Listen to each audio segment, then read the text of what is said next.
Hello అండి, birthdays celebrations అప్పుడే కాకుండా కేక్ అయితే ఇలా మధ్య మధ్యలో కూడా చేసుకోవచ్చు అండి. ఇలా హెల్తీ కేకులు చేసుకోవచ్చు, ఇష్టంగా తింటారు పిల్లలైతే. ఎంత తిన్నా ఏమనిపించదు, పిల్లల నుంచి పెద్దల వరకు తినొచ్చండి ఇలాంటి కేకులు.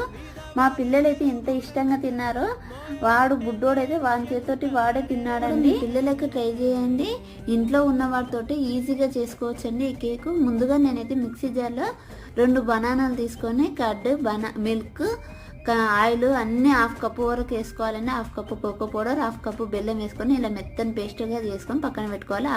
1 కప్పు రాగి పిండి, 1 కప్పు గోధుమ పిండి, salt, baking soda, baking powder వేసుకొని ఇలా మిశ్రమాన్ని కూడా యాడ్ చేసుకొని మనము ఈ రిబ్బన్ కన్సిస్టెన్సీ వచ్చే వరకు వేసుకోవాలండి. ఇప్పుడు కేక్ చేసే బౌల్లో వేసుకొని పైన టాప్ ఆఫ్ ది కుకీస్ వేసుకొని మనము 30 to 40 మినిట్స్ వరకు పెట్టుకోవాలని. అంతే అండి, చాలా సింపుల్ వేలో అవుతుంది.